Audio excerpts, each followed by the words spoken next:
So you're looking to sell your home, but did you know that you have the potential of paying capital gains tax to HMRC? Yes, indeed, that is the case. So check out this video of how we can help you reduce that tax bill. Hi, my name is Simon Misiewicz. And my name is Louise Misiewicz. And we're here talking about real estate property tax in the UK under Optimise Accountants. Now you may be watching this video thinking, well, do you know, I've had enough of this weather. I'm off to America. How can I save tax in the United States? Well, we have a video for that, and we have got a great channel. It's called Purser Tax, so go and search for that channel to help you save tax across the Atlantic. Now, we are talking about UK property, and the one thing I really love is the Property Expert Panel, which is the first Monday of every month at 7 p.m. Not only have we got myself doing the tax side, but we also have a mortgage broker, someone from the NRLA, LMPG, a solicitor, and a mortgage broker. So why not join us the first Monday of every month at 7 p.m. and ask your property investment questions? So you want to know more about capital gains tax beyond just this video? Well, please go and check out our article all about capital gains tax and capital gains tax allowances and reliefs. So there are reliefs to capital gains tax, in other words, ways that you can pay less capital gains tax, if any. And there are a variety of options to choose from. We're going to cover those that are probably the most beneficial and the most frequently used in this particular video. But first of all, there are some methodologies you can follow to minimise capital gains tax no matter what is going on. The first is to make sure you use the property as your home. You get something called Principal Private Residence Relief, and typically the time in which you live in the property as a portion of the time of ownership will protect that same proportion from capital gains tax. But more on that in a couple of minutes from Simon.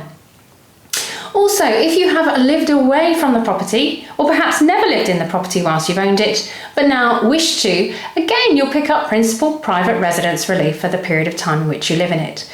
That relief is available to you every time you return to that property or live in that property as your genuine home, no matter when you move into it compared to when you owned it. Also, if you get Principal Private Residence Relief, you automatically get a period of time at the end of your ownership of the property as though you lived in it, even if you didn't. For most people, that's currently 9 months, and in certain circumstances, that turns into a whopping 36 months. But for that detail, you'll need to go to our article.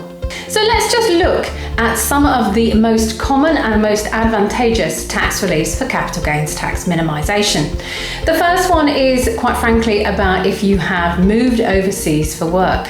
You clearly can't live in the property at the same time as moving outside of the country. And if that is the case and you have moved for work, then you're likely to get all of the period of time that you have moved overseas for business or for work completely as though it were your home still here in the UK, which is fantastic news. The important thing to bear in mind is that you can only have one property at any one time, typically, as your principal private residence here in the UK. So if you do have a sizable portfolio of properties, there's a very strong chance that only one of those will benefit at any one time from Principal Private Residence Relief, so do keep that in mind. The third reason is a really helpful reason that allows you to treat it as though it's still your home, and that is, so long as you move back into the property within 3 years of having moved out of it, then the whole period of time that you were not resident in those 3 or less years, you can treat as though you were, which is hugely advantageous. Similar to the last example of 3 years moving out, if you have to move out because you need to go work somewhere else, maybe not overseas, but perhaps somewhere else in the UK, and it's not convenient, not possible for you to commute to your new place of work compared to where your home was, then you can reside somewhere else in the UK for up to 4 years and still then return to your original home, make it your home again, and the whole of those 4 years will be treated as though you lived in it for capital gains tax relief purposes. So there are 4 really good, clear opportunities to make sure you're maximising your capital gains tax reliefs. So just to give that some context here, it is entirely possible, like we have many of our clients that will buy a property, live there, and then rent the property out. Then they've got this huge sway of capital gains tax as a result of them letting this property out, but they could move back into that property, couldn't they? Absolutely. And back to my point, depending upon the reason you moved out, i.e. was it for work or for some other reason, that entire period of time in which you might not reside in the property could be anywhere between 3 and 4 years. And that's a massive opportunity to help minimise capital gains tax. So if you're liking the ways in which you can minimise capital gains tax, please give us a like, hit the subscribe button and add any comments you want to share with us down below, and we'll look at them and respond to them as well. So as Louise has said, if you're looking to sell a property, indeed, which was your home, then you will have a gain on that property. First of all, you will have something called a capital gains tax annual exemption, which helps you reduce that tax. Secondly, you've then got private residency relief for the time you lived in the property, plus the 9 months that Louise talked about. And you've also got something called lettings relief. Now, lettings relief has changed significantly. Previously, you would buy a property, live in it, and then move out whilst renting the property. And you could get lettings relief. Things have negatively, in my view, changed. The only way now to get lettings relief is if the tenants live with you at the same time. That's going to be pretty rare, I would have thought, Louise, wouldn't you think? I don't think it's going to be all that common. So really, lettings relief for me is scrapped, irrespective of what the way that the spin doctors out there try to position it. Now, a couple of things to note is capital gains tax annual exemptions. There is £12,300 per person, which basically means you can make a gain of £12,300 and not pay any tax at all. Now, that really does bring us onto the question, because really, Louise, if you are married, you could use different legal contracts and documents to share the property out between you and your spouse. Why would that be useful from a capital gains tax annual exemption? Well, because everybody has an annual exemption all of their own. So each person in a spousal couple has that currently £12,300 of capital gain they can make each year tax-free. So that suddenly doubles the amount of capital gains that you might incur, but incur no capital gains tax as a consequence. So it's definitely worth it for many people. So that's a straightforward transaction that you can take. There's no capital gains tax transferring properties between husband, wife, civil partners. So why wouldn't you do that in order to minimise CGT? And again, that's a great time to book a tax consultation with us to explore how you might be able to do that. Nevertheless, you may then have a gain over $12,300 as an individual or $24,600 as a couple. What happens then? Well, you will be subject to 2 different rates. I explained 2 different rates because it can get a little bit confusing. You'll see on my particular image here that we're saying a basic rate taxpayer pays either 10% or 18%. And there is a good reason. HMRC have changed the way that capital gains tax rates works. If you're selling shares and commercial property, then you pay 10% as a basic rate taxpayer. But if you're selling residential property, then the tax rate is 18%.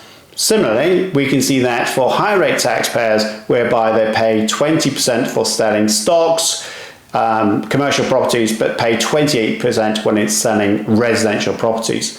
Which is also an interesting point, because if you have a property, you'll make a gain, it adds on to your income streams. So you could easily become a high rate taxpayer. So you move from 18% selling a residential property to 28%. And as we've just explained earlier, that you can use a deed of trust to manipulate all those things. I'm not going to go into lots of details here because that can be quite confusing, but I would suggest to you that capital gains tax, like any other tax, is optional. So if you're looking to pay a lot of CGT, isn't it worth booking a tax consultation with us to find out ways of minimizing that tax liability? And I would also add to that, Simon, that if you are looking at how you can minimize your capital gains tax, you have to do it before you complete on the sale. So that means in a property environment, it has to be done before you get to exchange. So as everything in life, you need to plan plenty of time in advance to work out what reliefs are available and what tax techniques you're going to be able to use on your scenario to minimise your capital gains tax position. I mean, just to highlight that point, we often do deed of trust within a week of someone selling that property. So ultimately, there are ways of minimising that CGT by just some clever understanding of your allowances. But Louise, over to you in terms of an example. So the very best way to get your head perhaps around some of these topics is to bring it to life with an example. And the example that you'll now see on screen is of a residential property sale. In order to assess what the capital gains tax is, first we need to know what the capital gain is. And that's typically the difference between what you sell the property for, so proceeds at sale, versus what you bought it for. And in this example, you can see that the capital gain is £100,000. Now, this is a much simplified version to enable me to really walk through it at pace with you on this call. There are lots of things that might bring that capital gain down further before we even start applying reliefs, but for that detail, we need to walk through specifics to your situation, which we're not going to be able to do on this video. So for now, the capital gain is £100,000. Now we understand what the capital gain is, let's look at the reliefs we can apply. And in this example, this property was the individual's personal home. It also, for a period of time, was shared by the owner with a tenant. And at some point during the ownership cycle, the individual didn't live in the property at all.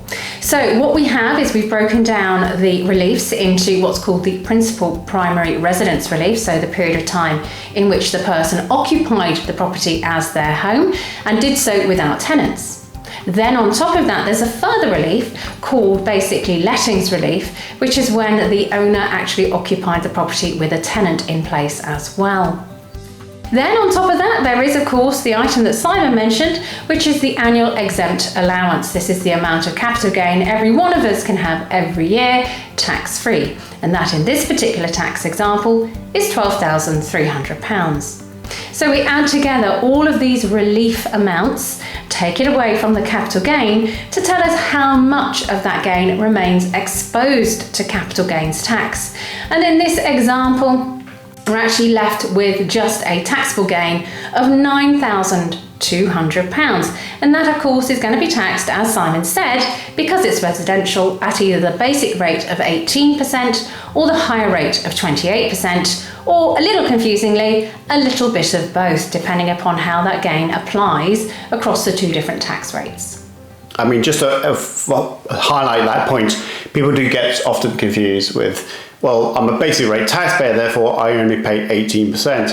But that's not true, because the income on the sale of the property is added to all of your other income streams, and then you are going to be moved up to the 28% tax rate. Is that right?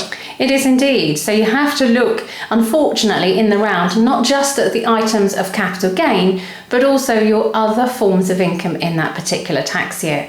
And those combined will assess how much of your capital gain is taxed at the basic rate and how much at the higher rate. Thankfully, there is no additional rate capital gains tax.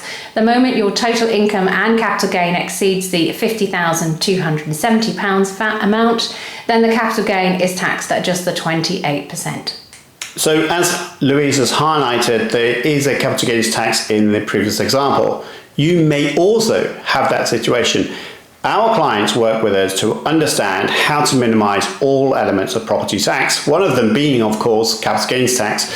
One of the things you can do is move back into the property, and we highlighted that in the previous discussion.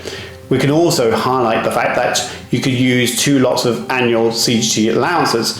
Both of those strategies really works well with our clients to minimise CGT. Is it something that you can benefit from? I'm hoping so. But at the same time, you might want to just to understand, well, how much capital gains tax will I pay? Well, don't worry. We have a solution for you in the form of a spreadsheet, which you can pay and download for just $9.95. And you can do that right now.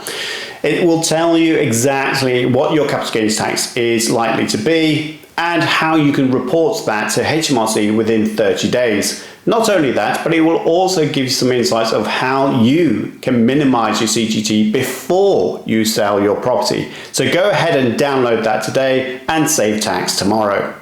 Do you need a bit more help? Well, of course, CGT is a very detailed conversation to be had, and that's where we can come in. You can book a half an hour tax consultation with us. We can help you understand the tax consequences of you selling a property and ways in which you can minimize tax as well. So make sure that you check out the video description for the discount code and book that tax consultation today. Make sure that you upload all the information for us to be able to support you. So a quick trip through capital gains tax and primary residence relief, as well as a whole host of other reliefs. I'm Louise Misiewicz. And I'm Simon Misiewicz. We'll see you in the next video.